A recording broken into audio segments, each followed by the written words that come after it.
All right. So for this week's Pokeball, we have heading into GoFest season with all of the details available. What is the biggest goal you've set for yourself during the event or events? I have a bad answer, so I want you to go first. Oh, okay. Well, as always, in August in New York, I'd like to not die of heat stroke. That's my first and foremost goal. So that will be front of mind for me the entire time. You're tuned into the GOCast podcast, your one-stop shop for updates, news, tips, and community in the world of Pokemon Go. Thank you for listening. August is primed for the return of Primal Raids. Rayquaza is worth the wait. That's a mega promise. August's Community Day will have you hopping for joy. A second featured attack. Are you absolutely Shuriken? And more on this episode of GOCast.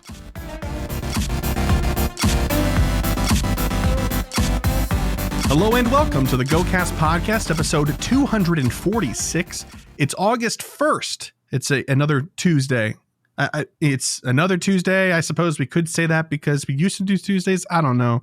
I feel like mentioning it every single week because I want people to really understand the variety of days we record on. No, it is a Tuesday, but it is 2:00 in the afternoon. I'm your host, Chris, and as always, I'm joined by my co-host, Kyle. Hiya. Hey, Mr. Kyle, how you doing this afternoon? I'm okay. Okay. All right. Yeah, okay. Spectacular to hear. Thank you. We'll take it. That's a win. Mr. Kyle, we set some goals last week, but before we even get there, I would like to give a shout out to a new patron of ours, Random Video. Thank you so much for your support and love the name. Fantastic name. And if I'm not mistaken, I've seen you already hop in the Discord, so hope you enjoy your time and your stay with us. Thank you very much. Okay, Mr. Kyle, I know we're just hopping right to it, but we set some goals last week. Are you ready? I am. Okay, sir. Mega progress? Yes. Excellent. Who'd you work on? I just whoever I have free for the day for the most part. Okay. Gotcha. Yeah. And my primals, because I have like 3,000 energy for each of those. Oh, excellent. Great. 200,000 experience. No, I didn't do that. Kyle. Yeah, it's a problem. How much do you have until level 47? 700,000. You got 2 weeks to do it. You got It's 2 okay. weeks. I'll hide from everybody for the first day. Everyone's playing on Saturday, right? It's fine. I'll just play Friday and get all the experience then. That's true. And you and I are going to be actually getting to New York a couple of days earlier. So you'll have 2 days, relatively so, of play in a city setting, which does say a lot. So who knows? Maybe you could scrape it all together by then. But I'm in your corner, man. But I'll also be the first person to point and laugh if it doesn't happen. I'll get there Okay. by the end of that weekend for sure, without a question. Oh, but that wasn't the goal. No, it's not. But nobody else has to know when I got it. Okay. All right. Fair enough. And have you been tracking your sleep daily? I have. Okay. Are you going to continue tracking your sleep daily? Only because it gives me rewards in Pokemon Go. It's true. This buddy hearts truly are very important. But like, it's definitely a low priority for me because I don't particularly enjoy Pokemon sleep itself. Yeah. So yeah. Understood. Actually, I mean, like, I just respect it. I don't understand it because to me, it's just so cute and so simple that I love it to death. It's not what I want in games. I don't want cute and simple. Fair enough. For myself, mega progress as well. I'm happy to tell you, I've been working on like 3 Mega Tyranitar, my new Hundo Blastoise, and my Mega Sableye is still going on. I kind of forgot about Sableye for a few days, and I was like, well, yeah, I forgot I didn't actually finish it. So yeah, good stuff. So yes, 2 new shinies. I'm sad to say that didn't happen. I got 1. I hatched an Amara. I have, gosh, how many eggs have I hatched this event so far? Oh, I can tell you. I mean, it's not going to have the weekend on it because, I mean, I hatched, I think, like 90 something or whatever. But since yesterday morning, I've hatched 22 eggs and I've got like 9 ready to pop right now. And I have only hatched 1 Amara. 1. And that's a little disappointing. I was just checking the ones outside, hoping maybe they could save me at the buzzer. For everyone else out there, I no. want to let you know I haven't hatched any eggs this weekend or this week. It's 7Ks. Yeah, I know. And it's half hatch distance. Yeah, I know. Okay. Why not? Just by choice? Just not hatching eggs. I'm going to use all these incubators for GoFest at this point. Okay, probably. Fair enough. I do also want to say, remember we gave that piece of advice to like wait for like a deal and then buy the good deals? Yeah. Right now on the web store, there are some really good boxes for incubators. I might have bought one. I might have bought two. I might have bought the same one twice. Okay. Yeah. Look, all I know is that last GoFest, I hatched 320 eggs over the course of the week. Yes. So yes, that's true. I don't have that many incubators, so we're going to have to, we'll see. Yes, but you will have the egg enthusiasts, so you're going to burn through those handful of incubators so fast you'll like. I got more than a handful. I got like 60 incubators right now. 60 total? Yeah, like how many 35 super incubators and then like another 25 or something like that regular incubators. Oh, very nice. So we'll get there. I'm sitting on 39 regulars and 33 supers, but 9 supers are in play. Yeah, but those will last you the end of the week. Yeah, that's about right. We'll see. I don't know. We've only got a day and a half left at time of recording of Adventure Week left, so we'll see. But anyway, back to reality here. 2 new shinies, just the one. I did get a shiny Cranidos, but I already had it, so that didn't count. And then continue to track sleep every day. Yes, I have been. I've been adoring Pokemon Sleep. I really love the app. I think it's fun. And I'm making sure to get my progress in Go as well, of course. Otherwise, I would not be getting my buddy hearts because I forget that the buddy system exists for some weird reason. Okay, that's it for goals and stuff like that. And we've got quite an episode for everybody today. We've got interesting news and quite a few emails to catch up on. It's going to be a good one. So without further ado, let's hop right into the news. Yo, what up? It's the news. Okay, first things first. Well, this came out like, I think almost right away after we recorded. I want to say last week, but it was on Thursday, right? Yeah. So a little under a week ago, it was the August content update, and this is posted in the infographic form via social media and all that good stuff. So again, as we have been doing, we will go box by box to kind of cover the breadth of this entire month and what's on offer. There is a news section in this month, and that's pretty cool. Before we go through any more news, I just need to share right now that they increased the Pokemon and item storage space just now. They did by 500 each. Yeah, so that's exciting. That was just announced today or released today or updated today, however you want to phrase it. The tweet is like only a couple hours old. Yeah, it's great. So that's breaking news. Yeah, nice work. We got our journalist in the field, Mr. Kyle, aka journalist on the internet. Okay, let's get started here with the August content updates. All right, Mega Raids are up first. Right now, we are all enjoying the presence of Mega Tyranitar in raids. Unfortunately, Mega Tyranitar's tenure will end on August 4th, only to be replaced by the one, the only Shrimp Gang, Mega Gyarados from August 4th to August 16th. And then after that, the Spaceship Dragon himself, Mega Salamence, will be from August 26th to August 23rd. We'll take a short hiatus, and then we'll be back on August 27th through September 1st. And you can bet that will have to do with an event. We will get there, I promise. Primal Raids will also be there. Here it is. Here's your answer right away. Primal Raids are coming back. Both Primal Groudon and Primal Kyogre will be available from August 23rd to August 26th, giving us a slight respite for Mega Salamence, and then back to Mega Salamence until September 1st. What about 5-star raids? What a great question, Kyle. Thank you for asking. July 25th through August 4th is Regidrago. This is not news to anybody unless you haven't opened the game for a while. Cresselia, right after the Bananager, August 4th through August 16th. Xerneas and Yveltal will be from August 16th through August 23rd, and then take another slight hiatus and then back on August 27th through September 1st. So I believe that they're going to just take out Megas and 5-stars and just have Primals during that time. That's my read on this. Is that yours too? Yeah, a safe bet. Yeah. Okay. People would be real upset. 5-star eggs hatching when they want a Primal Raid. That's true. That's very, very true. Yeah, the mega egg rates would not match demand for sure. So that's very smart of them. Pokemon Go Fest Global, the following raid bosses will appear during the global event, which is happening on the 26th and 27th of August.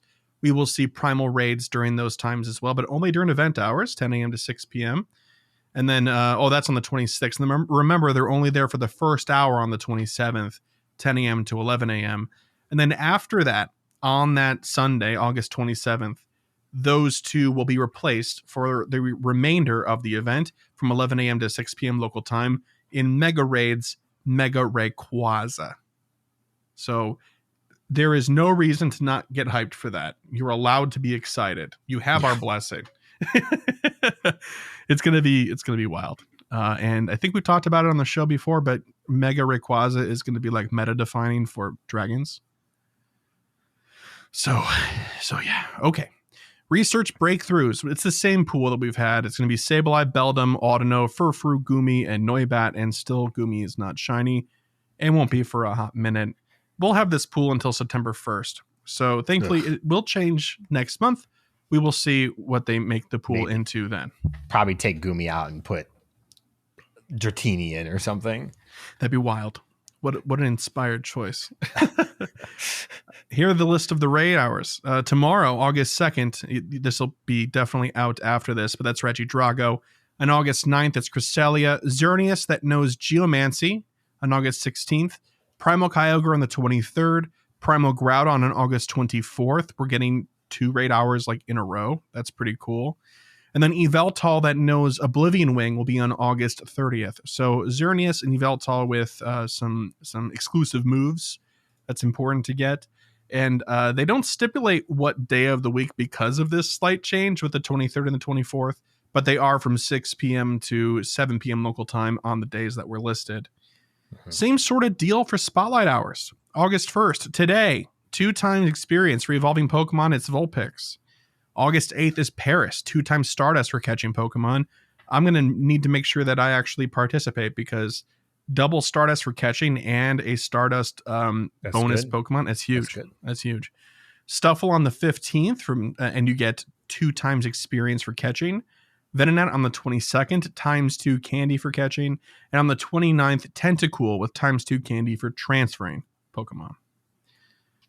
So again, I think Paris is probably the call out there. All 5 of them can be shiny.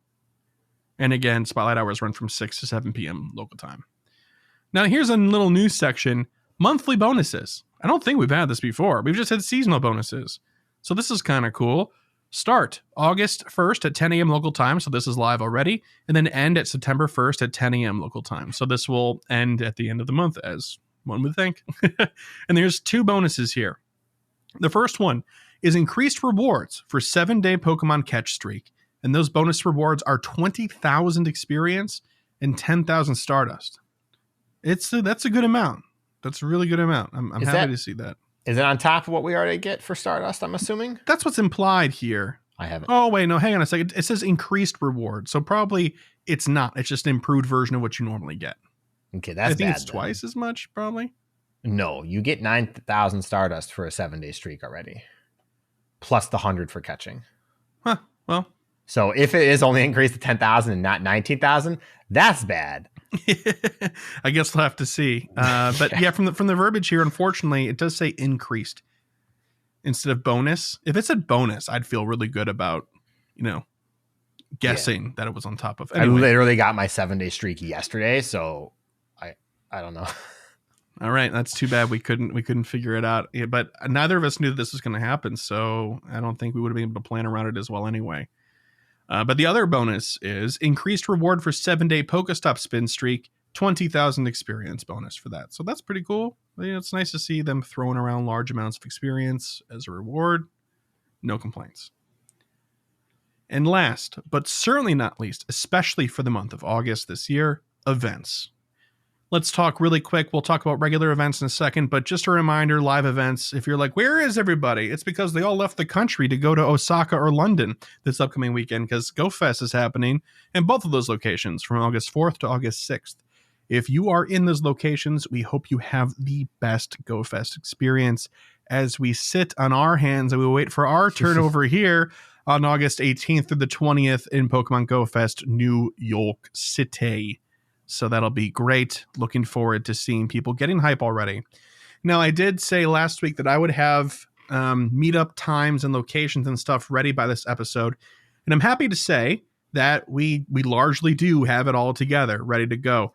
So I'm going to tell you, by the time this episode is out, we're going to have a page on the website. You can go there. I'll probably put it on the front page with a button or a link to the page where you can like RSVP and some basic information. But here's the gist.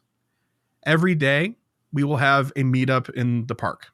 Every day of the week. Or every day of the event. Not every day of the week. Every day of the event. And then on Saturday night, we're having a more extended evening post-event sort of meetup. We're only going to do it on Saturday because it would be a lot to do Friday, Saturday, and Sunday. My goodness. So it'll be on Saturday. Hopefully that will catch the most people. If you're only going to be in for Friday and you're heartbroken that you can't meet up, send us a message or something. We'll figure something out. Maybe even meet you in the park or what have you. Again, Kyle and I will be there playing and everything every single day. So like if one of the two of us or both of us leave the park at like an hour early on one of the days or in the middle of the day, like it's not a big deal because we will be able to make up that time later, more than likely. Again, full disclosure, we are being supplied tickets from Niantic. So thank you. Hashtag sponsored, all that good stuff. Events. The other events that are non-GoFest. Glittering Garden, which we talked about last episode, is happening from August 5th to August 8th. That starts in 4 days as of this recording. The 2023 Pokemon World Championships, or the WCS, is happening from August 11th through August 15th. Guess what I'm going to be watching next weekend? That. Community Day on August 13th. We'll get there. It's an exciting one. I don't want to, spoil anything too much here. The Noxious Swamp event from August 19th through August 22nd. It's too bad they didn't wait for election season to roll out this event, honestly. American politics humor. But safe bet, ground poison, grass stuff, maybe dark, who knows? Yeah. Well, the dark shares so many with poison that's a given, honestly. But poison for sure. I'm sure we'll see Croagunk, some featured Gulpin for sure. Yeah, that'd be great. Give me those shiny Skorupi. Please, that red little scorpion. So good. And then lastly, Pokemon Go Fest Global, which I believe most people are excited for, is happening August 26th through 27th from 10 a.m. to 6 p.m. local time each day. Again, if you have to prioritize one of those days, our recommendation in the past was, and I still think it is unless you've changed your mind at all, Kyle, but prioritize the Sunday so you can do the Mega Rayquaza raids. And you'll still be able to catch the primals the first hour, and apparently in days leading up to it, the 23rd through the 26th. So there really is almost zero FOMO with the primal raids. We're gonna do so many primal raids in New York. It's gonna be awesome. It's gonna be great. Oh wait, hang on. It's not gonna be New York is the week. That's global. That's right. That's fine. We're gonna do so many in the park. We're gonna do a ton of the park. All of them, and it's gonna be better because we don't have to remote into every single one and have 5 people. And die to the Kyogre because the Kyogre is too difficult. The Kyogre was so heads up if you're remoting in. Kyogre is still very hard. It's very hard to do with 5 people, 6 people. Yeah, you need 6 people that know what they're doing. Well, like 5 people know what they're doing, and that's hard to do because I know so many level 50s that also don't know what they're doing. Well, it's kind of like real life, like you're a kid and every adult seems like they have it figured out. And then you become an adult and you're like, when do I figure it out? And the truth is none of us ever figure it out. We're all just faking it till we make it. Yep. Okay, great. So that's the August content update. Any highlights for you, Kyle? Yeah, we kind of glossed over it, but Xerneas and Yveltal getting signature moves is a big deal. Noteworthy. We're not talking about the Sun Gear Up. Maybe we'll talk about it next week. We'll see. Geomancy is a fast move. Oh. And that's a huge deal. We talked about this. When did Xerneas first come out? 2 years ago? Oh my gosh. Yeah, I think maybe sooner than that, but a really long time ago. And what are they gonna do? It doesn't know another fairy move. And Geomancy doesn't make any sense to be a fast move. Well, here you go. It's a fast move. And it's a good fast move. Is it a fairy type move too? Yes. Okay, that was my biggest concern. What? With Geomancy, with the numbers that we know at the moment, it's the best fairy type by far. No kidding. By far. Okay, well... Now, Mega Gardevoir is better. I'm sorry. Sure. I generally don't count Megas, but still. So yeah. That's good. I mean, people are big on Xerneas. It's a great Pokemon. The shiny is beautiful. And it's kind of a bummer that it new tackle, right? Wasn't that its main fast move before? Yeah, well, it didn't have a fairy one. That's the big one. Right. But and Oblivion Wing is not as big a deal for Yveltal because Yveltal is already really good as a dark type. But Oblivion Wing is a flying type move, and it has potential. Nice. It can be good. It can be very good. But is Oblivion Wing a flying or dark type move? Oblivion Wing's a flying type move. Oh, really? And actually, it's gonna put it at the top of flying types outside of Rayquaza with Dragon Descent. Sure. My goodness. Okay. Crazy stuff. Great. I think I'm looking forward to them doing the Primal Raid hours on two days in a row. That's pretty cool, in my opinion. Yeah, that's neat. Yeah, it's very cool. And then obviously the community day is going to be a highlight, but you don't know why yet. Why don't we fix that problem by talking about our next piece of news, which is August Community Day. When is this Community Day? Well, Sunday, August 13th, like we did mention, no surprises here, from 2 to 5 p.m. local time. Now, here's the big surprise, unless you've been out there making some sort of guess or prediction or been like, the patterns. Well, here is your validation. It's going to be Froakie, y'all. It's going to be Froakie. It's great. Yeah. It's great. Mm-hmm. Yeah. So featured attack. Evolve Frogadier, Froakie's evolution, during the event or up to 5 hours afterward to get a Greninja that knows the charged attack, Hydro Cannon. And in trainer battles, that does 80 power. Gym's Raids, that does 90 power. No surprise there. Here's the cool part. Starting with the event and continuing afterwards, Greninja will be able to learn the fast attack Water Shuriken. Now, this isn't the first time we've seen it. Actually, I think this is not even the second time. I think this is the third or fourth time we've seen a Community Day Pokemon gain access to more than one move on their day. The most recent one I can think of, I'm sure it's not the most recent, but the one I can remember with my brain over here is a Blaze Kick on Blaziken in addition to Blast Burn. But here's the thing, is that was 2 charged moves. Yeah, exactly. And this time, Water Shuriken is a fast attack. Meaning, yeah, okay, well, I'll let Kyle talk about it later because he's gonna, but why this is a big deal. But it's neat that you don't have this sort of redundant value, okay, Blaze Kick was neat, but it's really only useful in niche PvP situations when you're about to die and don't have enough for a Blast Burn. This straightforward kind of equation, again, we'll get to that later. But in trainer battles, Water Shuriken has 6 power, and in gyms or raids, it has 10 power. The Community Day Special Research Story, a bubbly disposition, will be available for US $1 or the equivalent pricing tier in your local currency. The title indicates we will not see what's his name, Ree this time. Okay, there you go. Event bonuses: quarter hatch distance. I'm kidding. No, it's not. 3 times Stardust for catching Pokemon. Kyle's heart stunk for just a second there. 2 times candy for catching. 2 times chance for trainers level 31 and up to get Candy XL, etc., etc. Lure modules and incense, excluding daily adventure incense, activated, will last for up to 3 hours. The usual stuff. Take your snapshots for a surprise. Additional special trades are cheaper by 50%. We love it. We love it. Field research. August Community Day field research will be available. Catch Froakie to earn rewards such as additional Froakie, encounter Stardust, Ultra Balls, and more. Kyle, we did gloss over this because we didn't set goals for it because of our truncated episode last week, but it was Poliwag Community Day this past weekend. And there must have been, unless I was getting really lucky for some weird reason, there was so many tasks rewarding Pokeballs more than anything else. And that was awesome. Not a lot of King's Rocks. There were a couple of King's Rocks, but I mostly saw Great Balls and Ultra Balls. Okay. I wasn't complaining. It was awesome. Yeah. Did you get a chance to play it all, by the way?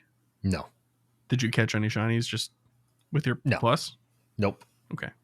Not a lot of spawns at work, despite there being a Pokestop. I played for 2 hours because I was in the episode prior to it. Played for 2 hours, caught 22 shinies.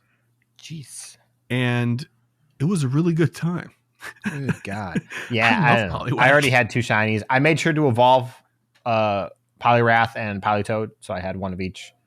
I don't know if I'm going to use the Wrath or not yet, but it's like a 92%, so we'll see. Nice.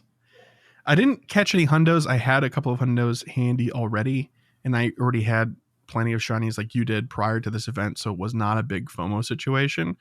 But I did catch a shiny Poliwag that is now a Poliwrath that is fully powered up with XLs to Ultra League level, and it's like rank 9. Okay. And I used it in a couple of Ultra League matches, and I can feel it that it's good. And that's like never the case for me. I can never be like, oh, this feels like it's being successful in comparison to other Pokemon. Maybe I've finally passed some sort of threshold with PvP where like I'm starting to understand it. Probably not, but it's a nice thought. Okay, anyway, web store exclusive Community Day deals. Trainers can purchase the Ultra Community Day box at an exclusive discount from the Pokemon Go web store. Now, we've been sort of anti-advertising, buying things, and even from the get-go, the Community Day boxes were largely not really worth the value, even though I would say I'd buy them every single time, and I still continue to do so. The stuff and the deals that are happening in the web store right now, at least of me checking today and yesterday, are actually rather worthwhile. I'm hoping it stays that way. They've been like 50% off and really good deals to begin with. So it might be worth checking if that's something you're interested in. If you're still not spending money on Go, power to you, respect. But if you don't mind spending some money, you might find a better deal on the web store than you will in the in-game shop. I would expect that to always be the case, but yeah. But there's a lot of things that we assume will be one way. and they just ain't. So it's good to clarify, I suppose. Bonus raid battles after Community Day. Frogadier will be featured in 4-star raids from 5 to 10 p.m. local time. It's the usual benefits. Do the raid next 30 minutes. You'll see Froakie around. They'll have Community Day shiny rates, all that good stuff. And then stickers. You know the horn drill. It's going to be cute stickers. They look great. If you're watching the video version of the show, they'll be on the screen briefly right now. And now they're probably gone. Okay, Mr. Kyle. Yep. Froakie Community Day. How hype are you on a scale of 1 to hype? You invent whatever you want in the middle there. You give me something. So this is a me problem. Okay. All right. I love Greninja. Greninja is great. I'm not super hyped. And like I forgot to request a day off, but I've got the time figured out for some part of it at least. So I'll have time to catch shinies and stuff like that. It's just kind of a Go thing. I think I've had trouble kind of being very excited for a lot of things in Go. In general, this is awesome because it's Froakie and people have been waiting forever. And Froakie shiny is garbage, but Greninja shiny is fantastic. Yes. And as we'll talk about, the moves are actually very significant. But that's kind of it. Like the 3-time Stardust is great, but I'm not going to grind out a ton of Stardust here. I don't need it. I'm not spending it right now. Yeah, fair enough. And I think that's a very pessimistic way of looking at it, unfortunately for me. From you? No. Well, look, okay. I try to be at least more realistic, even if it's on the downside, but no, and I do think that framing it as it might be a me problem is completely fair, because interest, even amongst us content creators, does ebb and flow over time. Life gets in the way. Sometimes you just are burnt out, right? And especially prior to GoFest season, it is a little bit difficult to get hype about the other things prior, sometimes, even when it is a big poll like this. But thankfully for us, our job is to evaluate, right? More or less. Is this good or not? And on paper, this is just good. So like our individual hype levels don't matter as much. Yeah, exactly. Niantic knew what they were doing. They gave you 5 egg events in a row so that they could give you Stardust with Froakie. Yeah. They knew what they were doing. That's true. And I ate those egg events up, man. Oh my gosh. Scrambled also, over this easy. thing is funny. We've had now 3 or 4, depending on how you count it, water Community Days in a row. Oh. Poliwag. What else? Squirtle. Froakie. Okay. That'll be And then 3. if you want to be a jerk, you can count Squirtle twice because you had it twice. Oh, I don't want to be a jerk like that, but you are right. So that's still 3 in a row. A fourth of the year have been water. Well, that would make sense. It is the type with the most Pokemon in it. Technically true. You're right. Mm-hmm. Yeah. Okay. That's all. I just thought that was a funny thing to call out. That's a great observation. But yeah, so yeah, I think the big takeaway is, regardless of what people might think about it or be hyped about it, this community day is going to be good value. It's going to be a good Pokemon, great meta relevance, and all that good stuff. And, I think that brings us to the end of the news. So we can continue trying to convince you that you should be excited for Froakie Community Day in this week's Gear Up segment. So this week on Gear Up, we're going to talk about if Greninja makes a splash with its Community Day and its new moves. The short answer, we've already said it. It's yes. Very yes. And hopefully everyone here knows that DeFi likes to say any Pokemon is 1 move away from being relevant. Greninja was 2 moves away in this instance, unfortunately. Because if it had just gotten Hydro Cannon, it would not have performed pretty much at all because it's just so squishy. Oh, yeah. It's so squishy. But Greninja gets the double whammy because Hydro Cannon is busted. We know it's busted. It's arguably one of the best charge moves in the game numerically. And it's been known to take Pokemon that have nothing worth mentioning to being noteworthy. A lot of water starters have been meh, and with Hydro Cannon are all competing because they tend to share base stats, but don't worry about that. But like I said, Greninja wasn't going to be like that. It's too fast. It has some gimmicks in the main series game that don't translate to Go, that never will, but that's okay because Water Shuriken, as we know it, is busted. It is so good that the combination of Water Shuriken and Hydro Cannon takes Greninja from being worthless to the best water type in the game. Okay, I'm sorry. That was hyperbolic. The best non-shadow, non-mega, non-legendary water type attacker in the game. The best normie water type in the game. So, but that's a lot of qualifiers. But that's fair because we talk about those 3 qualifiers in particular a lot. Mm-hmm. Within that category, you have stuff like Swampert, and then you have the crabs with Crabhammer, Clawitzer, and Kingler. Those are all very, very close to Greninja. Like, it's not worth making 6 level 50 Greninja if you have any of those. And also, Kyogre is still better with Origin Pulse in particular. Not to mention Primal. Yeah, well, Primal, well, hang on, though. Because, speaking of Primal, there's one other thing that we will probably never have an answer on until it happens. Oh, yeah. Okay. Ash Greninja is a thing. For those of you who don't play the main series games or who don't watch the anime, Ash Greninja was a special anime Pokemon that they added to the main series games that was basically an exclusive mega evolution. And I have quotes around that mega for Ash and only his Greninja.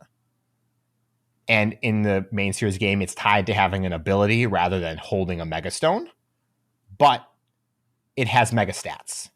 And if Ash Greninja is ever added to the game, that's a big if because it's got to tie in with the anime, and I don't know how the Pokemon Company wants to treat that. Yeah. It will top all the charts. Everything.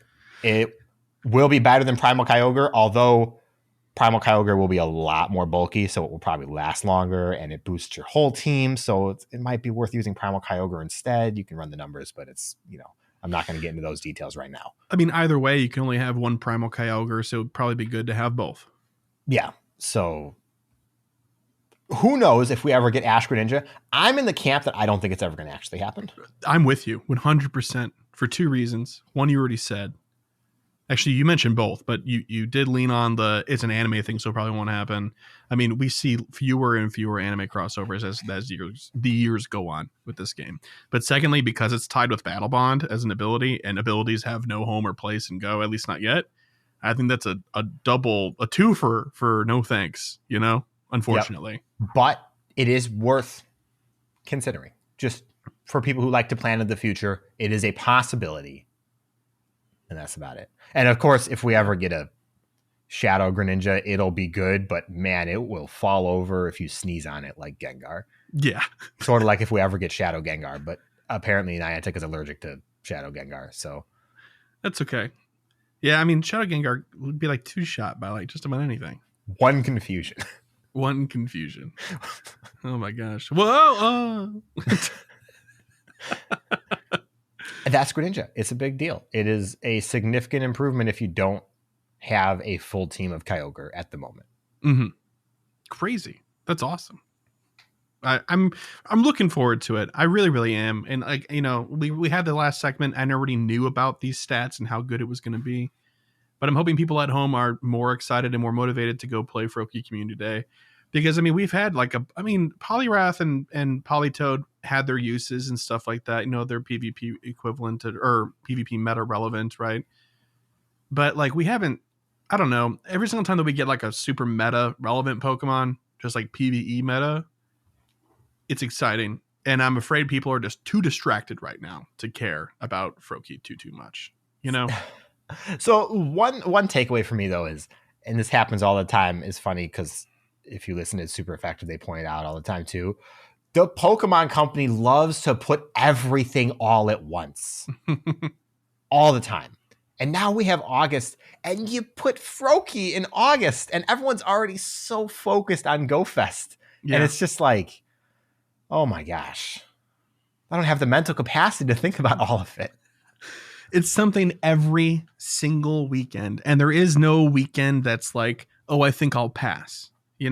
Unless you're not going to a GoFest and you don't care about Glittering Garden, I suppose. Yeah. But I mean, even if you're not going to a GoFest, you're still inundated with GoFest information. And You have global at the end of the month, I should say. Yes. All that's very, very true. But that said, try to muster up the energy and the courage to go outside on Froakie Community Day. You might enjoy it. You might not. Or catch some from your house at the very least. Grab one. You'll want it. You will want it. But thank you very much, Kyle. Another great Gear Up segment. Okay, we're going to take a short break here, and then we'll be right back. All right, welcome back. Welcome to Pokelore in particular. This week, probably no surprise, we're going to be talking about Froakie and Frogadier, the Bubble Frog Pokemon, and Greninja, the Ninja Pokemon. First up is Froakie. Froakie is a quadrupedal frog-like Pokemon, and it has light blue skin, white hands, and a dark blue stripe from the center of its oval head to its nose. It has 3 fingers and 2 toes on its hands and feet. Its eyes, which have yellow sclera, black irises, and white pupils, protrude vertically from its head due to their size. Froakie produces a large mane of bubbles from its chest and back, and has 2 small bubbles on its nose. The delicate yet flexible bubbles, called frubbles, and then there's a Japanese version of it. I think it's caramoose, is how I'm reading it as a non-Japanese speaker, so probably very incorrectly. These reduce the damage Froakie takes from attacks. Despite its carefree attitude, it is vigilant of its surroundings. Froakie is both light and strong, making it capable of jumping incredibly high. Very nice. Well, it is a frog. Frog-like. Next up is Frogadier. Frogadier is a light blue bipedal frog-like Pokemon. A dark blue marking covers its head and forms a 3-pointed mark down its upper back. Its eyes have yellow sclera, black irises, and white pupils. Its eyes protrude slightly from the top of its head, and each has a backwards-facing spike above it. It has a white scarf made of bubbles, dark blue hands and circular toes, and white circular fingers. Frogadier is a nimble and swift Pokemon. It can scale a tower exceeding 2,000 feet, or 600 meters, in 1 minute. It can also throw bubble-coated pebbles at targets up to 100 feet, or 30 meters away. It can confound opponents by leaping about ceilings or into trees. It I is think the Spider-Man. Coated pebbles would confound the opponents more. You think so? They're like, why did you coat this in a bubble instead of just throwing the rock at me? Yeah. Yeah, that's a fair assessment right there. But hold all of your judgment until now. Greninja. Greninja is a bipedal frog-like Pokemon. It is mostly dark blue with a yellow chest, a white triangular marking over each eye, a light blue 4-pointed star on each thigh, and yellow on the lower half of its face. It has red eyes with white pupils, and its mouth is hidden behind a large pink tongue that wraps around its neck and extends outward behind its head. Running down the middle of its head is a fin-like extension, and there is a similar fin on each side of its head. Light blue webbing connects its head fins. There is a large, white bubble-like bump on each elbow and knee. Its back feet have 2 toes, while its front feet have 3 toes. Each digit has a bulbous tip and yellow webbing. Greninja moves with the speed and grace of a ninja. It uses swift movements to confuse its enemies, while it slices them up with weapons made of compressed water, most commonly in the form of throwing stars. Yes. Water shuriken, there you go. These throwing stars are sharp enough to split metal. In Generation 6, Matte Block was its signature move. In Generation 9, Water Shuriken is its signature move. So it lost one and got one? Matte Block. I've never even heard of Matte Block before. Non-damaging fighting type move. Protects all people. Like so it's your like whole team. Protect or Detect. But it's your whole team. But it doesn't have priority. So it's +0. Yeah. Wow. That's kind of cool. Well, not having priority is a problem, but it does have high base speed. But it also only works on the first turn. Apparently, if you use it on turn 2, it just doesn't work. Okay, that's weird. It's like a fake out. That's not what it needs anymore. Yeah, that sounds like they were like trying to make it. They were like forcing it to be meta relevant or something. They gave it its hidden ability, which we'll talk about in a Oh, second. okay. But yeah. Stats. Max CP at level 40 is 2654, and at 50 is 3001. Just one over. 176 stamina, 152 defense, and 223 attack. Kind of a flimsy Pokemon, but rather strong.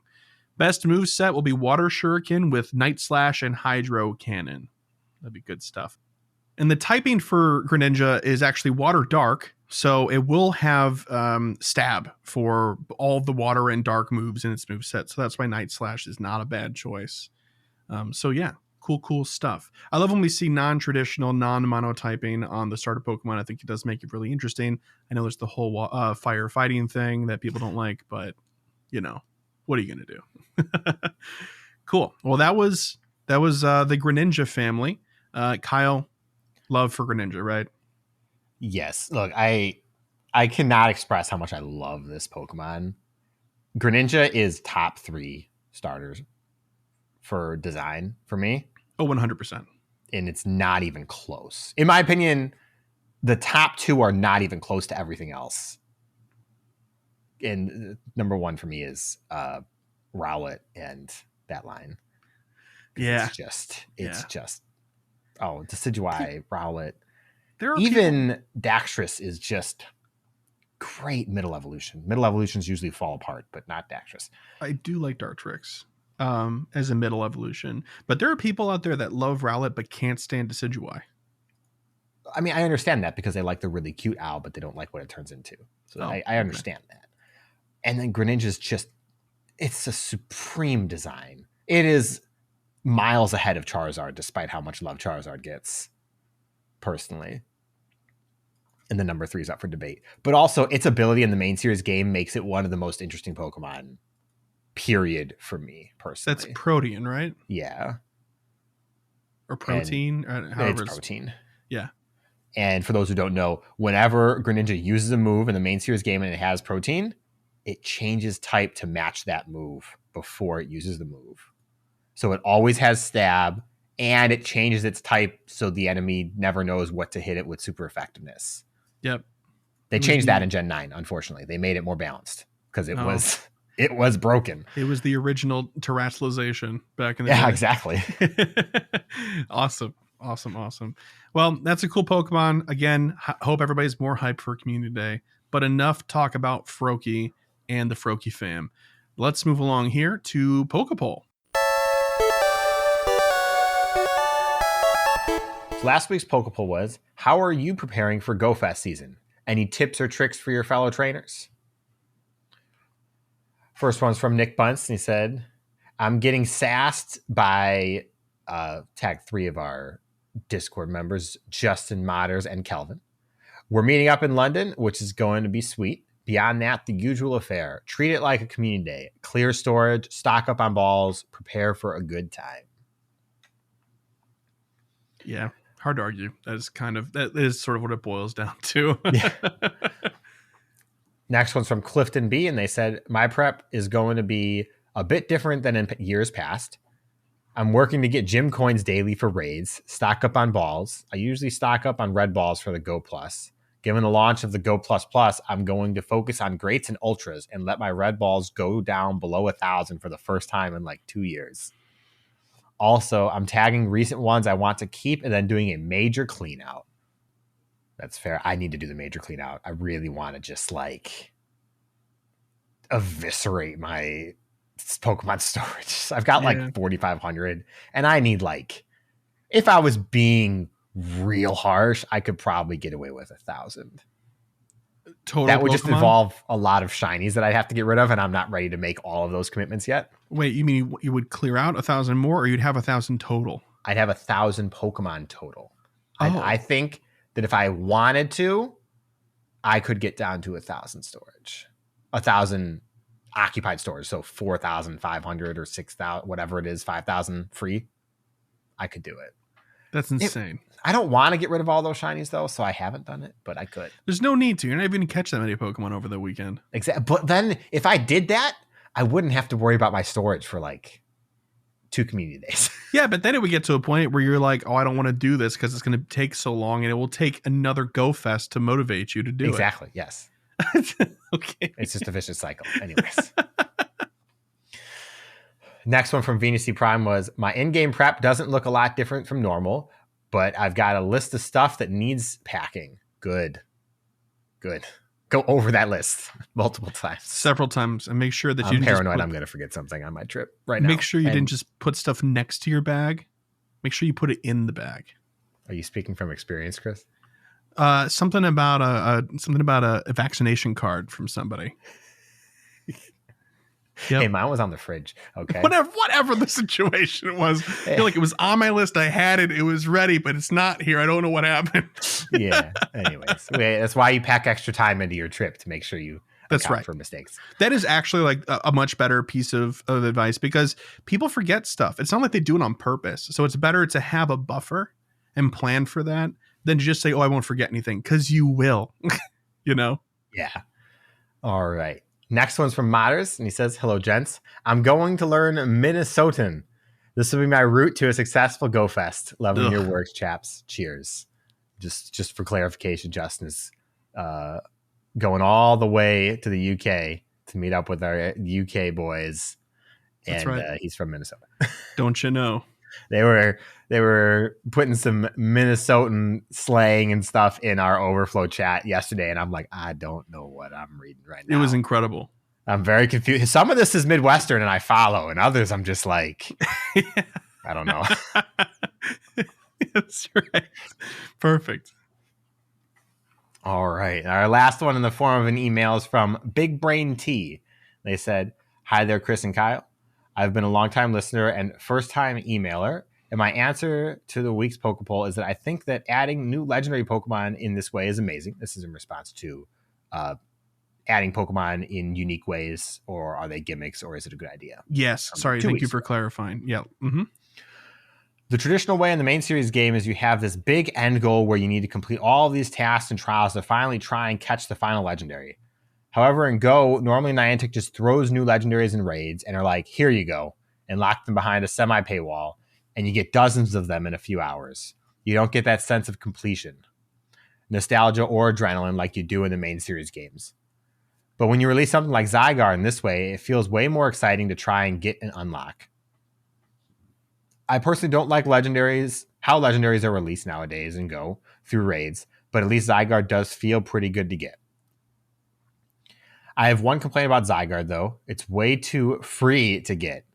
I got him in about 10 to 15 minutes, and I'm not entirely sure, but I think you might be able to even get him once you complete the tutorial, which feels wrong. The right way to release Legendary, in my opinion, is through the Masterwork type research. I would like to continue this rant, but maybe I'll continue this another day because I don't want this email to be super, super long. So I'm going to end it here. Also on Squirtle Community Day Classic Redo. Jeez, that's a mouthful. I got a Hundo Sunglasses Squirtle. Oh, Nice. So Welcome to the jealous. club. That out of the way. Keep up the great work, guys. And sorry for the long email. Schlundo vibes all. Big brain tea. I think the criticism about it being too free is fair. Oh, And tell me more. To clarify, you get your Dex entry for Zygarde with maybe 10 minutes of work. That's kind of the problem for some people. Because I can guarantee you right now, I'll say this with supreme confidence, 99.999% of people who got Zygarde 10% will never see 50%, let alone complete. Unless they completely change the way the system works or make it way more accessible. So it's like a lot of people, the chase is the Dex entry, the chase is the shiny. I don't think a lot of people are chasing for the complete. The hardcore players are because that's what they want. It's the complete is the usable one. But if you just want the Dex entry, there is no purpose to getting cells. It's just kind of a kind of mindless grind overall. Yeah, I think that's fair. And maybe I just don't necessarily vibe with that take as well because I'm one of those people that really wants the complete form. And even if it takes me 4 years of doing routes and crashing, trying to do routes, getting these cells, that is ultimately what I'm chasing, right? I mean, right now I'm just chasing finding routes, honestly, and the cells are not even like front of mind at the moment. Like I want them to be, but I mean, I don't know. I think there is something to be said from a design standpoint. It's like, yeah, you get the Dex entry, but it's not complete. I mean, and we know that too. I think they should have named it like 10% Zygarde or something so that it was very straightforward what it was. Mm-hmm. But I can't really argue with it either. But like I think it doesn't matter the naming. The naming is obviously would be kind of nice, but it would be messy. I don't think the Pokemon Company would probably like that. Yeah, probably not.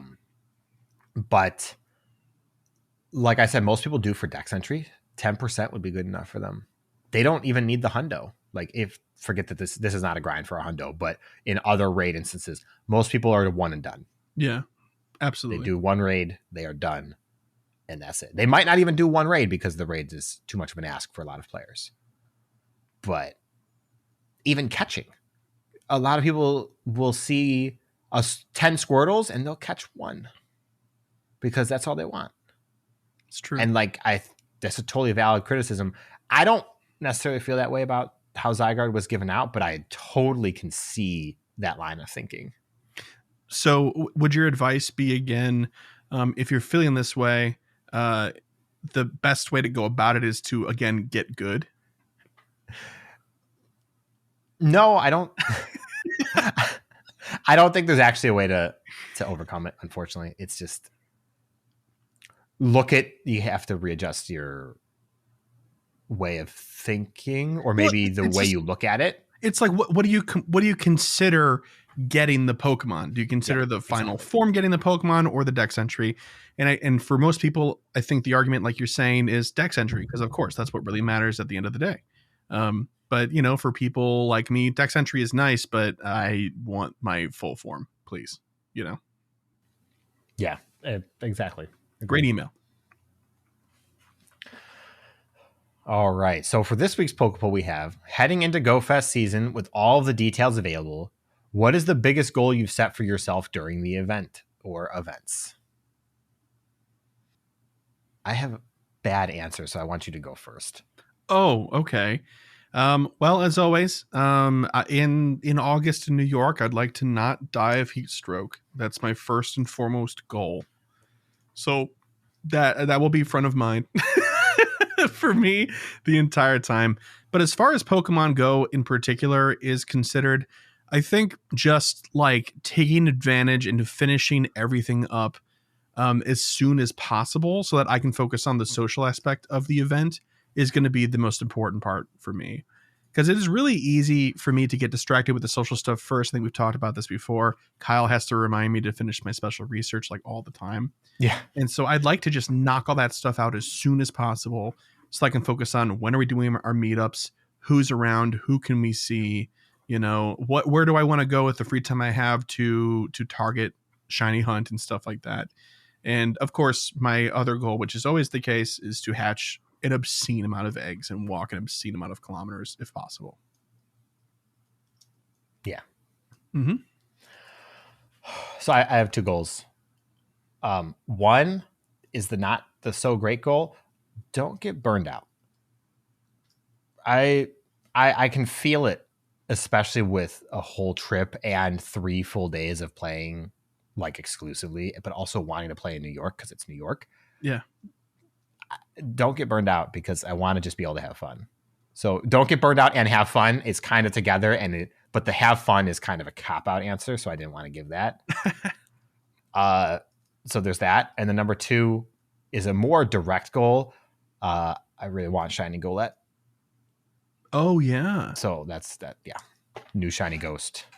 It's not really available outside of events regularly anyways, so it'd be pretty great if I could get that one. True. Awesome. Oh, I've got another one. I think actually more important than anything else I said before, besides the heat stroke one. My biggest goal is to take pictures. I never take pictures. I'm so bad at taking pictures. We're both awful. I'm so bad at taking pictures. We're so bad. 2 weeks ago, my phone was like, hey, look where you were last year. I'm like, wow, these are bad pictures. Well, this is the last picture I took. What the heck? Yeah, no, it's funny because I look around and I see other content creators putting pictures up and stuff all the time. And that just isn't one of our strong suits. And so I think this time I'd like to focus on it if possible. Once again, after everything is kind of done and dusted more or less, event wise, I think that would be a good focal point. So if we take a picture together this not this weekend, but for New York weekend, please make sure you post it and tag us. I would love to see more photos because I myself am not great at it. And Kyle and I are going to be together. So that's not helping either. Cool. So anyway, dear listener, if you have an answer to this week's Pokeball question, which was, again, heading into GoFest season with all the details available, what is the biggest goal you've set for yourself during the event/events? You can answer that question when it's posted on the platform formerly known as Twitter at GoCast Podcast. We're also on Threads. I will endeavor to post the question on Threads as well this upcoming episode week. You can also answer the question if you're a patron of ours on our patron exclusive Discord in the Pokepole channel. If you are watching on YouTube, please leave a comment with your answer. That's also valid. And if you're listening on the Spotify mobile app, you can answer the question via the app. There's a little interaction thing there. And then, of course, simply, you can send us an email to mail@gocastpodcast.com. And you can also leave us a voicemail at 262-586-7717. And speaking of emails, voicemails, and the like, Kyle, could you please herald in this next section as always? It's time for emails. It's beautiful every week. And a couple of voicemails. These are the 2 voicemails we did not get to last week. Again, thank you everybody for your understanding. We hope you enjoyed a rather quick episode. But here we are. We're starting off with Happy Time Hollis first. G'day, Kyle and Chris. It's Happy Time Hollis from Australia here. I just wanted to say a big thank you to you and the gentleman that recommended the Battlecast podcast. I got so much great advice for my trip to Osaka, and I'm super appreciative. I did want to note that in no way was I complaining about that Nundo level 1 coughing. I thought it was fantastic. This coughing's one of my favourite Pokemon, and measly is not how I would have described it at all. Now, on to the crux of what I wanted to speak about today, was you were asking about what would be a good refresh for the game, and personally, I've come up with an idea that I think works. I'd like to refresh raiding by adding in scalable 5-star raids. Now, perhaps, having something soloable is probably not great, but if you could, say, take a 5-star raid and hit it at 80% HP and CP if there are only 2 or 3 people in the raid lobby, I think that'd work. Then 3 to 5, you might have 100%. 5 to 10, it'd be 120. 10 to 20%, it'd be 150% damage, 150% CP, HP. And what you do to scale that is you would scale back the rewards to those same levels. So if you've got 2 people in the lobby, it's 80% CP, HP, and damage, but it's also 80% of the rewards at the end. And I think this would still incentivize people enough to want to get together in bigger groups to raid. Also, I think it would then allow rural players such as myself or people who live on third shift as well to have a bit of a fairer shot at it. Anyway, hope you guys are having a fantastic evening. I'll catch you guys later. Struth. Well, thank you very much for that awesome voicemail. Okay, I mean, I knew that the Nundo coughing was a blessing. I knew. But apparently other people interpreted the Nundo as something not so great. And that's fair. I understand. But, we got to appreciate the extremes. Because honestly, when you're looking at the bell curve of the IVs, a Nundo is just as rare as a Hundo. It's more rare. It's more rare than a Hundo. Because there are some things that their IV floor doesn't even go down to 000, right? Is that the argument you're making? Well, not only that, but weather boosting can't be 000 either. So gosh, 30% of the time it's literally impossible to get a Nundo. So a Nundo is truly a gift. And you can't search for them either. So it's the fact you catch one before you filter everything out, that's a big deal too. True. Very, very true. Yeah. That said, about reworking and refreshing raids. I love the idea, first off. The idea that something scales with how many people you have so that it's not just sneezing at your screen and beating a 5-star because you had 20 people would be pretty great. I think one big difficulty and why Niantic might not want to do it overall, the number one reward from a raid is the Pokemon encounter. If you soloed a 5-star raid and still got a Pokemon encounter, that's too much reward for most stuff. Like if you cut out experience, cut out Stardust, cut out the berries, that Pokemon encounter is still probably 80% of the reward overall. So it's hard to justify lowering the difficulty of raids if you still get an encounter. I think it'd be cool if the scaling started at 2 or 3 then. Yeah. I mean, so I think you at least need one friend, I think that every 5-star should be duoable without significant team building. Without significant team building? I think that if you bring appropriate counters at reasonable levels, you should be able to do it. It should not be, all right, you got 5 level 50s ready to fight this, and you don't have to relobby.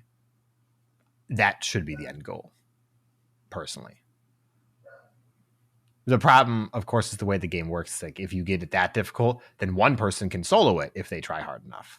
And right, that's why it needs to the stats need to change based on people in the lobby, if that could be a thing.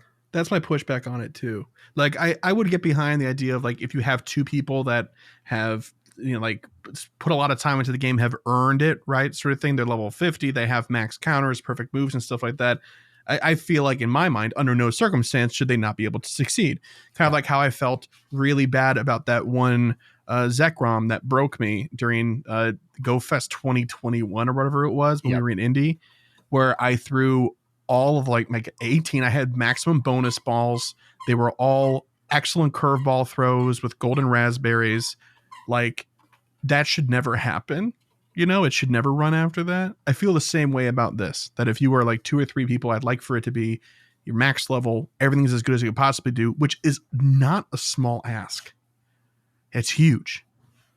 you should be able to pull off the content, Yeah. But it's difficult because every Pokemon is a little bit different. They don't like prorate or anything. They scale the legendaries down to a certain degree, and raids at their tiers are scaled individually, right? Too, but it's not like a Mewtwo at a 5-star level and a Lugia at a 5-star level are the same difficulty. They just are not, right? Yep.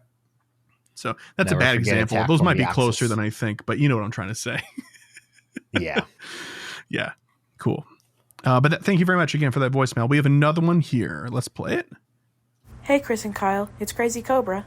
I'm back to share a few shinies and a few ideas for the game. First, on my Go Plus, I actually caught a shiny Yanma and then a shiny Zigzagoon, so I was pretty pleased with those, especially shiny Zigzagoon. I'd really wanted one. And without the Go Plus Plus, I was actually able to catch 2 more. I caught a shiny Yungoos and a shiny Slowbro. Honestly, I got really shiny lucky this week. My first idea for the game was a buddy swim animation. So basically, my situation was that I was on a motorboat going over the water, and my Magikarp that was my buddy was just flopping around on the water. The whole reason it's flopping is because it's out of the water, so give it a special animation while it's in it. And why not do it for a few other Pokemon too, right? Now, I do see why it wouldn't be added, because if you add it to one, you've got to add it to all and all that crazy stuff. But just keep in mind that it's a wish list. Next up was a floating Pokestop. So what I mean is, like, sometimes there's a Pokestop that appears on the water, and when that happens, it would be cool for it to have like a little buoy or a lifesaver or some sort of pontoon for it to just land on, just to make it feel a little less forgotten. Now next, I had actually included reflections and ripples, but as you'll see in a screenshot I sent, those already kind of exist in the game. In the screenshot, there's a beautiful sunset, and you can see it reflected over the water, and it is so beautiful and breathtaking. I couldn't even believe it was in Pokemon Go. Moving on, we have water spawns. In another screenshot I sent, you'll notice that all of these Pokemon are lined up on the edge, and there are none of them spawning in the water. And I think it would be cool if Niantic made it intentionally so that some Magikarp and some Feebas and things like that would just spawn in the water, just to make it feel more full. You could even add fishing, but you know they're not going to do that. But I think it would be cool if they even had unique sprites where it's just like one fin coming out of the water, sort of like the swimming animation I was thinking of for Magikarp. Anyways, I'm getting off track. What I mean is that it would be cool for them to add water spawns to the water. And finally, I had written down wild grass, which meant something completely different when I wrote it than what it means now. I'm not going to go into what it meant before, but what I think it means now is that it's the solution for what we were talking about last week. I had been saying that they should have 3D models of trees and flowers to kind of simulate distance, but honestly, who's going to put a tree in front of a Pokemon just to see how far away it is? Grass is the answer. Just make small blades of grass that come off the ground just a little bit so that you can see better how far apart you are from the Pokemon. Honestly, I think it's the perfect solution since they already have 3D models of grass from the AR thing. Anyways, that's all I've got for now. Just one last thing I wanted to mention is that I got 3 new nomination waypoints accepted into the game. And I actually found 2 of my nomination things that I had accepted in real life. So that's kind of crazy. I want to wish you guys shiny vibes, and I hope to see you next week. Bye. Excellent. Yeah, I think there is a good argument for making, while the land stuff, making that more complex and interesting, like you were talking about with the grass and the trees and stuff like that, even in the overworld, just kind of being there, and not necessarily even just for the distance thing in the catch screen, but like shrubs and stuff in the overworld would be cool. But yeah, bringing that same sort of energy to water would be neat. The only thing is that if they have spawns in like a lake, in the middle of the lake, they're kind of encouraging people to go out and adventure in that as a result, like it's implied. Yeah. And there's some safety stuff with that. Now, that being said, I think the other thing you brought up about fishing would be incredible. If you're near a waterfront, you can choose to fish, and then you can throw out your fishing pole and get like a spawn pool or something. And even like each lake or body of water could like have different spawn pools, right? Or possibilities. Like that'd be really, really cool. And it makes a lot of sense with the type of game that this is. Yeah, I agree. Fishing would be, I don't know how you necessarily implement it because it just requires taking away spawns we already have to then put them back in the mechanic of fishing. But well, it could be an addition to what we already have. But why go through the extra effort of fishing animations if the Magikarp are already spawning on the water's edge? What if you've already caught all the Magikarp that are on the edge and you want more? Maybe.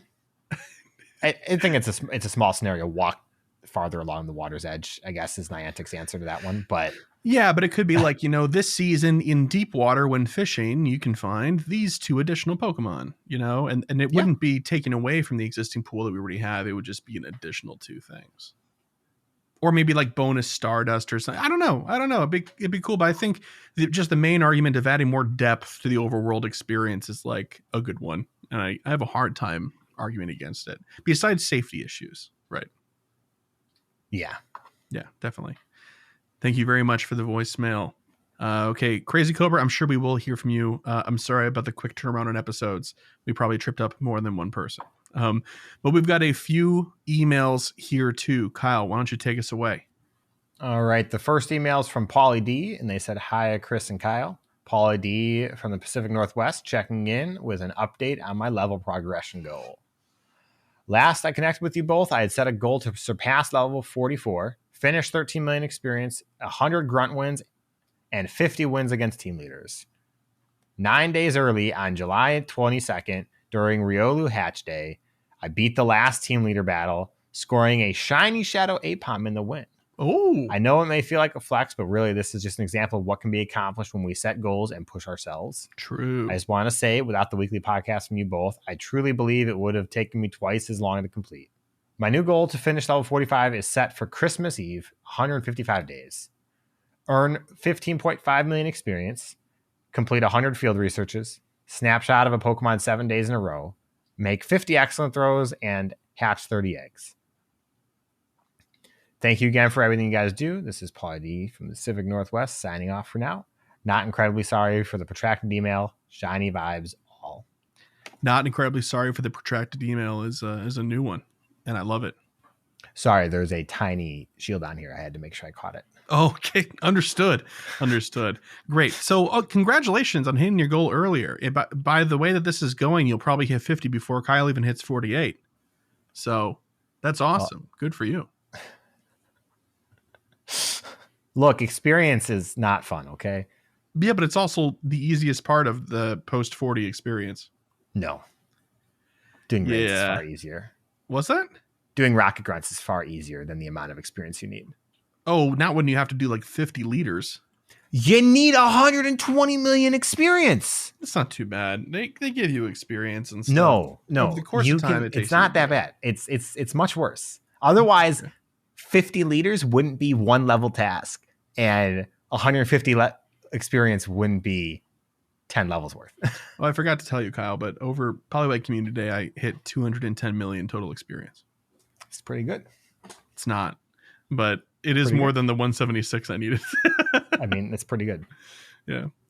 And I think I popped best friends with somebody that I'm not sure who it was because the nickname was GC, which stands for GOCast. So I think I pulled the rug out from somebody. Oh, and no. I'm sorry. I'm very sorry. I needed those 7-kilometer eggs real bad.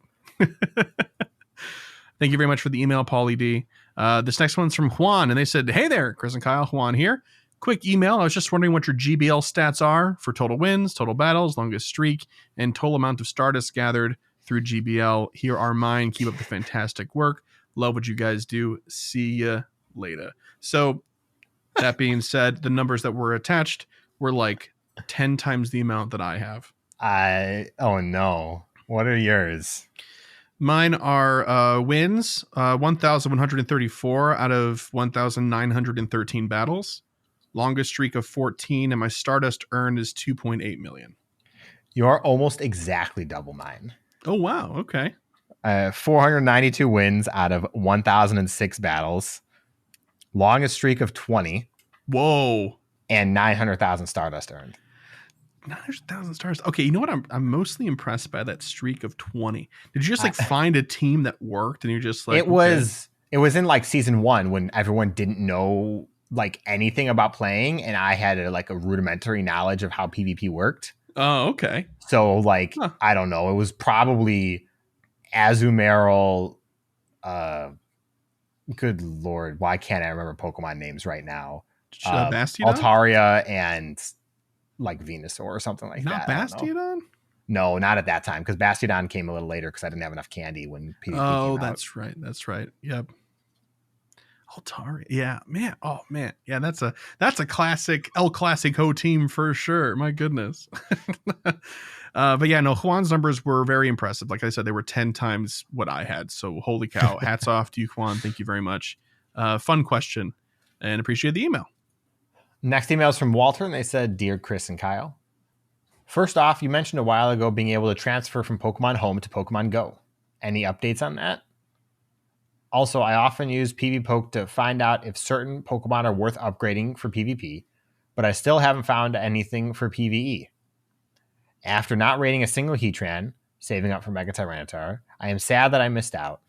Also, why use Mega Charizard X when Y is more CP and better damage? Additionally, can you explain more in-depth biomes and nests and how they work and whatnot? As for the Pokeball question, I love the release of new Pokemon with unique release features, such as Zygarde, Kecleon, etc. However, the new Pokemon without such new and different features feel much more unexciting and mundane. This email was long and had quite a few questions, so I will begrudgingly offer an apology for its length. Thank you so much for all that you do, and shiny luck all. Thanks, Walter. Okay, it's a lot to unpack. Yes, there is. So the Pokemon Home to Pokemon Go thing, no, I don't know. It was mentioned briefly, but I have no idea the status of that. And I don't think it's happening anytime soon. If it is, probably. And if it does, it would be extremely restricted because that'd be ridiculous. But it definitely was mentioned, unless I'm like making it up, which is possible. Who knows?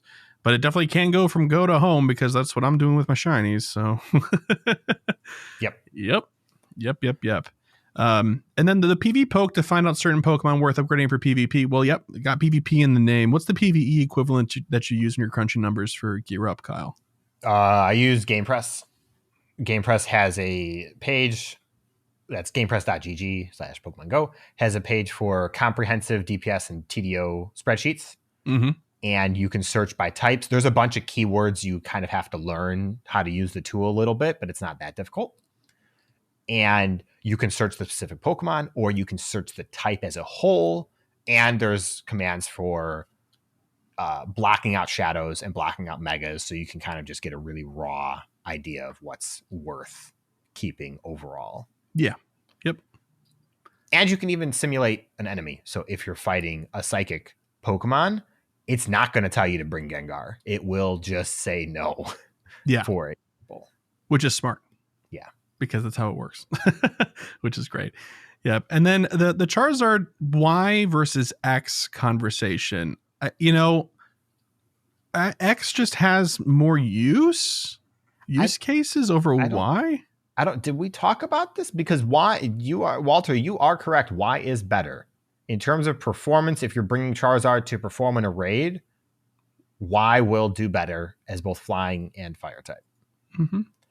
The reason to use X over Y really boils down to the typing, though. If you want a dragon type boost, X just provides that. And if you want a flying type boost, Y provides that. Yeah, and doesn't X also have higher TDO? It does, but Y's DPS is crazy. Y is 21.8, X is 18.9. So yep, that's huge. It's a huge difference. I've got one of each and one hundo to spare. So yep, you just kind of use whatever's most appropriate.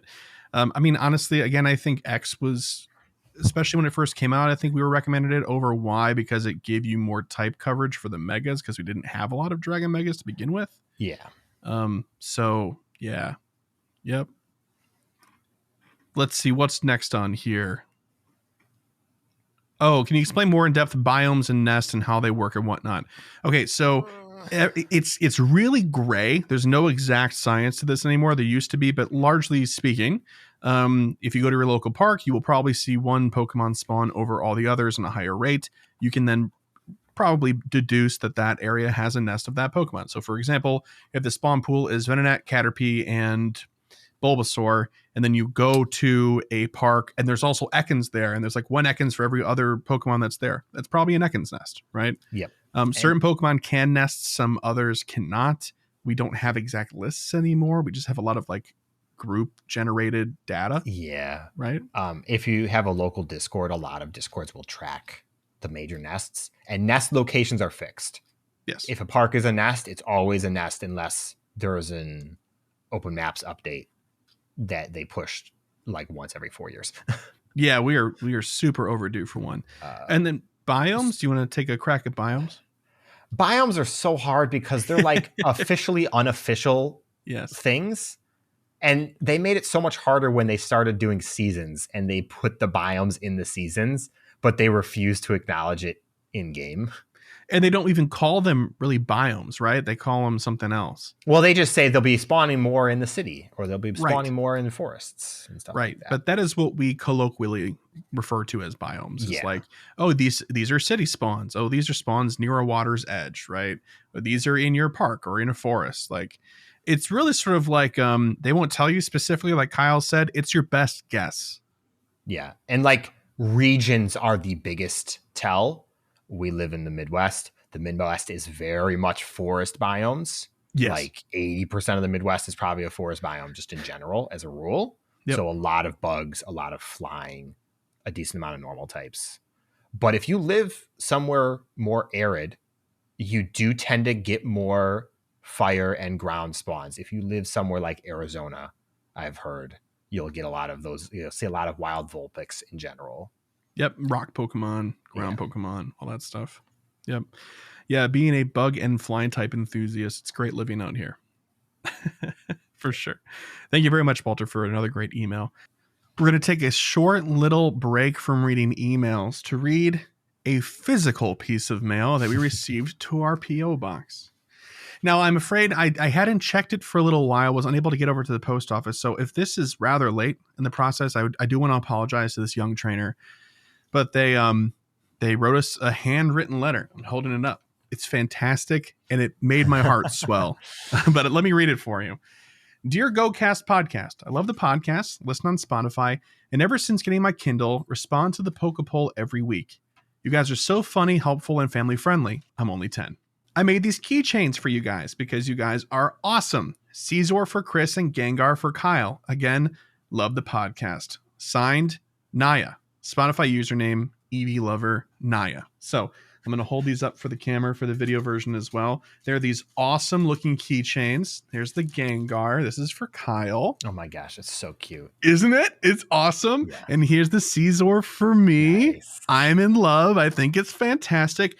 Super, super cool. Thank you so much for writing. This is my first piece of physical mail I've ever received in the history of podcasting like this. And just, it means the world. Thank you so much. Thank you. And if you want to send something into the P.O. box, you can. It's going to be in the show description, the entire address. So please feel free. But thank you for setting the great example and leading the way. Naya, it's great. And we're going to adore our keychains. Thank you again. This one is from Trainer Oh Snap. Hey guys, just wondering if any of you experienced or heard of upped shiny rates the first week of release of Go++. This comes from your comments around the dopamine hit from looking into your box instead of seeing it on screen. True, yeah. In my first week of the Plus, I scored 11 shinies, 2 being Riolu hatches. This was super exciting to see each time, even if it comes from the thought of probably getting my quota for the year now and won't see any until 2024. Ha ha. Sorry for the long email. Shiny vibes all. Trainer Oh Snap. Jeez. That's a lot of shinies. Yeah, I think that entire thing was sort of confirmation bias. Yeah, I mean, I've only gotten 2 shinies outside of events since Go++ has come out. So I've gotten like 4, I think, something like that, but that's pretty much on par. And I just stopped using my ball after a while because connection issues were such a bummer.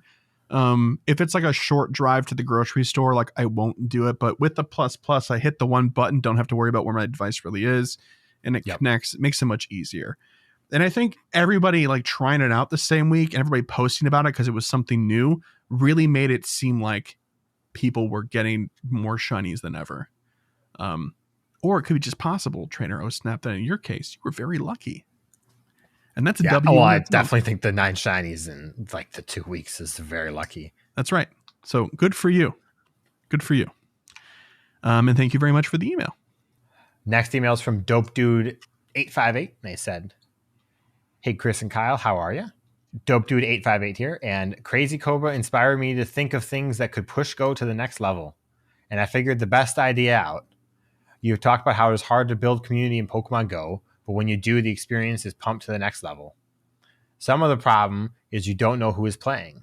So I figured a map upgrade would be due, and what would be better than having players appear on the map? So instead of just having yourself on the map, all other players in range would be seen on the map. It wouldn't always be like this, obviously, because that would make your phone explode. What I was thinking is that would be a button is on the side of the phone, and that would make it so you could see nearby trainers. Thanks for reading, and I actually am sorry for the long email. Shundo vibes all, dope dude 858. What do you think, Kyle? I know how I feel about this.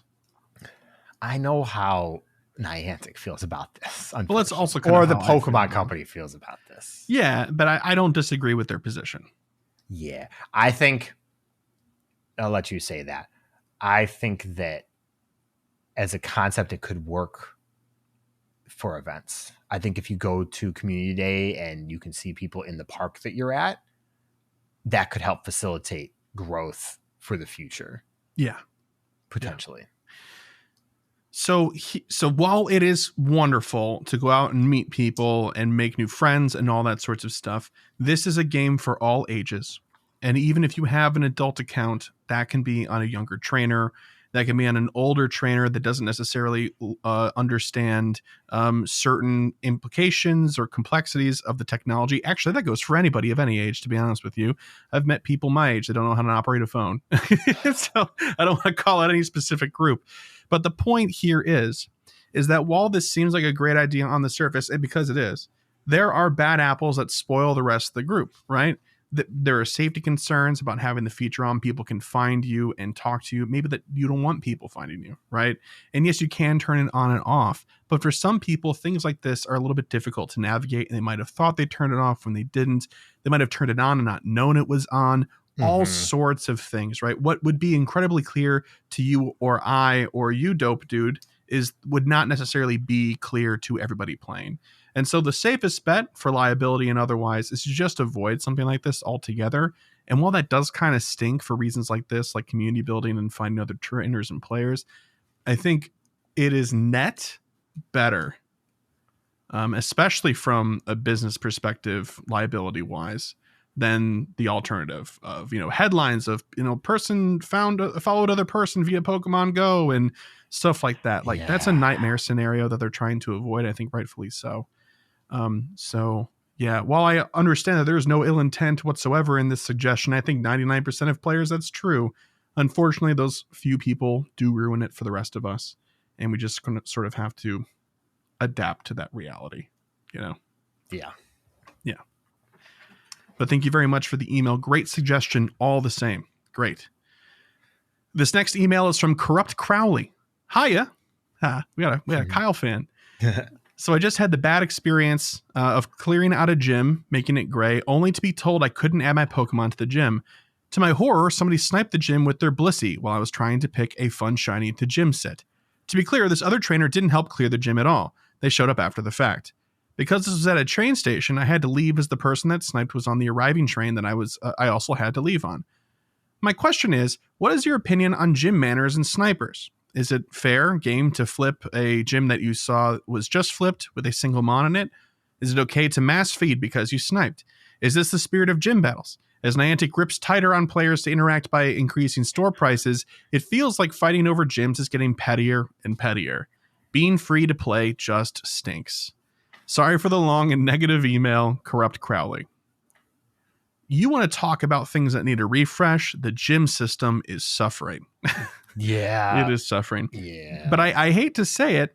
If you are the person that clears out the gym, let's say you're Valor and you're attacking a Mystic gym, right? And you clear out that Mystic gym.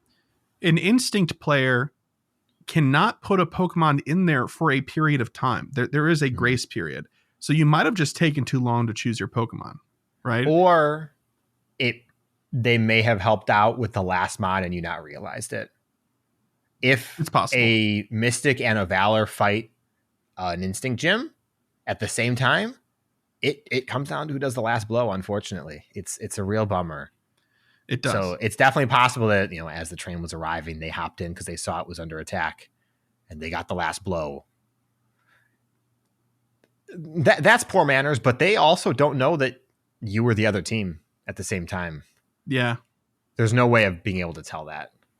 It is definitely a Houndour eat Houndour world out there, more or less. Yeah. And I know we've talked about gym manners in the past, and it's like, yeah, a community can set up rules and stuff like that, but people are going to operate within the limits of the game itself. Yeah. So, and I'm not going to lie. If I see a one Pokemon gym in an area that I'm going to spend time in, I'm going to take it. Yeah. Like, if it's an area that I'm just passing through, no, not happening. You can stay in your gym. It's like that. Okay. Yeah, there's one of the really involved players in our area. His name is Tony. Shout out if you're listening. He's a great dude. But when I was working on my medals for level 50 challenge or whatever the case was, where I needed more platinums, I was working on the gym medal one, and for hours, defended. And I would go to my local big park that I play in all the time. It's got like 11 gyms in it, and I'd flip every single one, and then I'd leave, and they would all get flipped like one at a time. And then I saw Tony at the next event, and we were chatting for a minute, as we do. And I mentioned this to him, what I was working on. And he's like, oh, well, I mean, kind of serves you right. He didn't say this exactly, but this is largely what he's like, yeah, it kind of serves you right for doing that. And I was like, how so? What do you mean? And he's like, well, honestly, if you look at it, if you come up to a park and you see an entire park has been flipped to one team, it's going to motivate you to give them what's what and flip the entire thing. He says, if you're going for length of hours defended, what you want to do is like do every other gym and like cohabitate the space so people are less inspired to ruin your day. Right. And I thought that was really good advice to sort of think about how would you feel about this one other thing. Of course, this is not this specific situation. We're talking about sniping one gym in this email, but that's just an example of how you might want to think about it moving forward. It might be helpful, I guess. It was for me. It definitely lengthened the amount of time I got out of those gyms by just sort of like letting bygones be bygones or picking my battles or however you want to phrase it. And then you didn't need them. And then I didn't need them, but doesn't make that advice bad. Yep. Gamers are kind of petty and they're competitive. That's just the nature of being a video game player. So I don't know. None of this behavior is ever surprising to me, but at the same time, everybody should try to play nice. Like, come on, y'all, be nice. But thank you very much for the email, Krupp Crowley. It's a good question. Our last email is from Henry. He said, hi, I just want to chime in on the routes discussion and why I have a problem with the rollout of the feature. There are no one in my country who can make routes, and there are no routes in my county. I saw a post in my National Pokemon Go Facebook group where people were posting where you could find routes, and the pickings were slim. I think there were 3 routes in the capital and another 3 in a nearby town, really a suburb of the capital, but no routes in the northern part of the country at all. And I'm not jumping on a 2-hour plane ride to play Pokemon Go. Love the podcast and hope you have a fantastic littering garden event. I think they signed off, but I'm not going to attempt to read it right now because I'm going to butcher it. It's in another language, but yeah.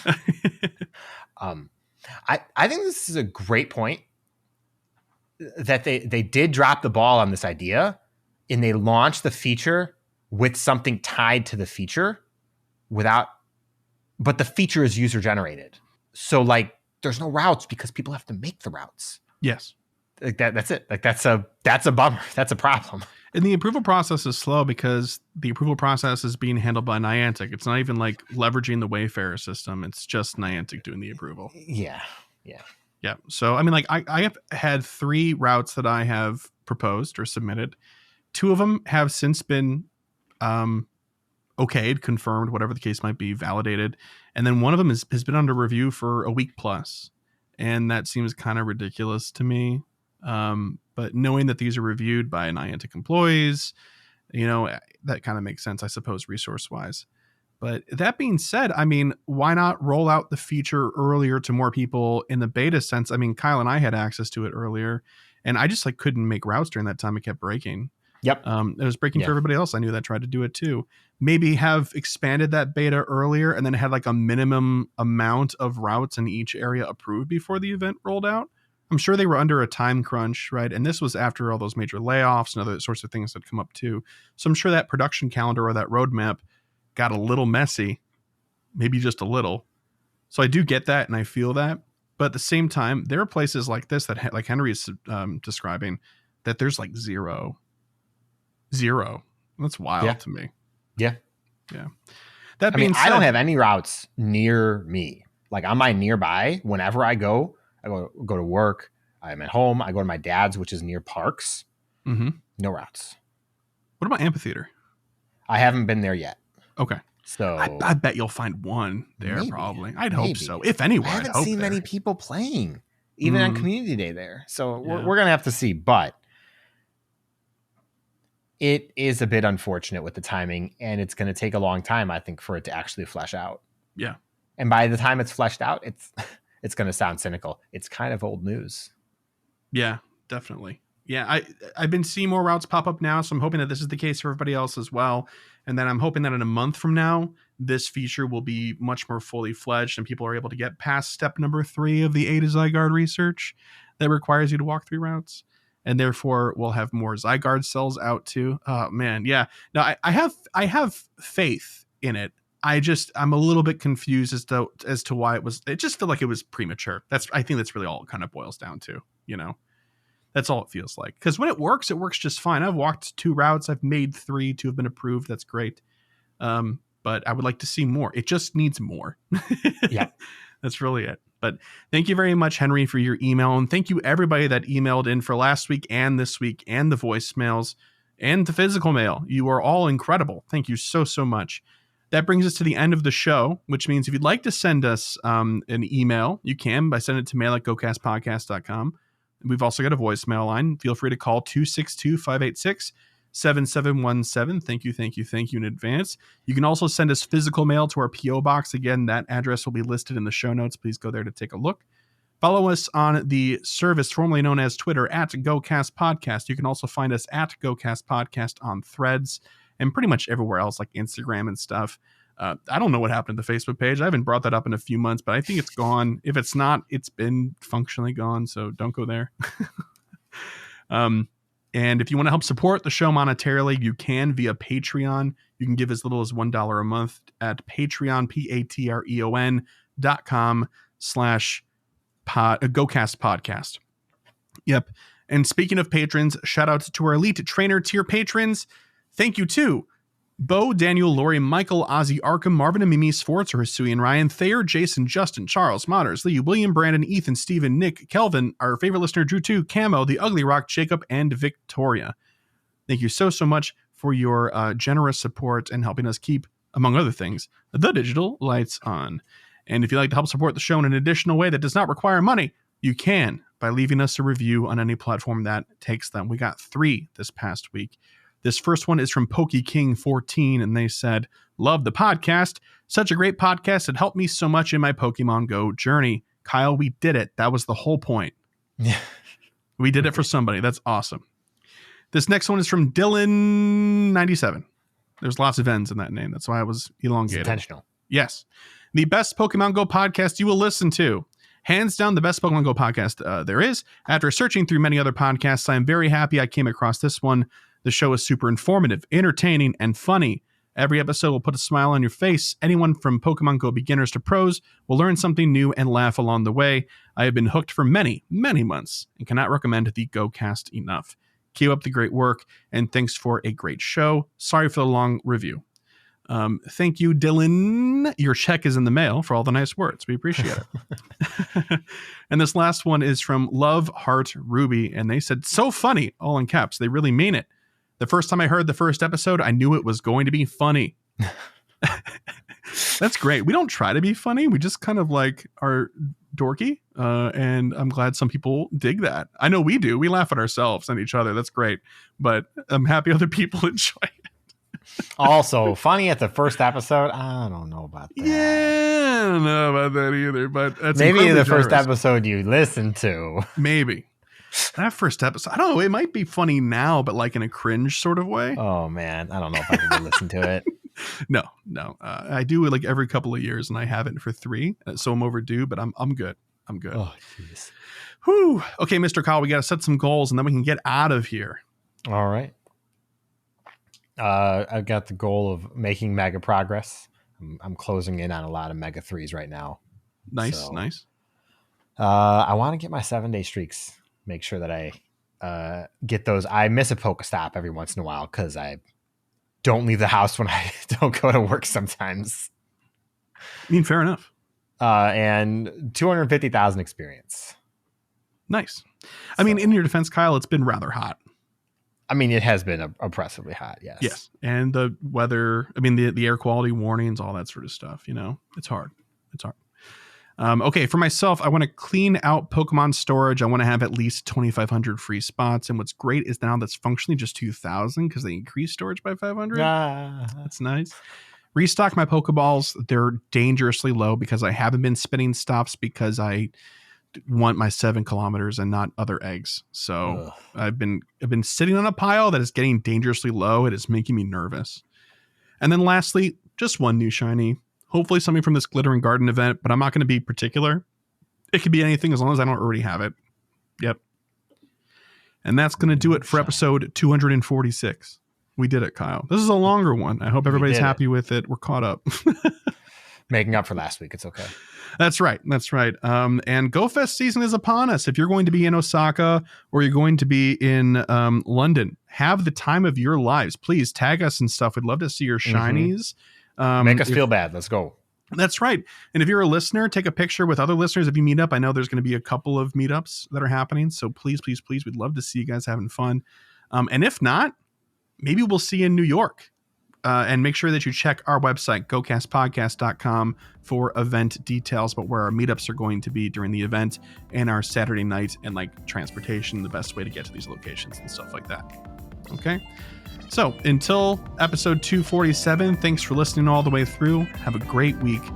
Bye-bye. Bye.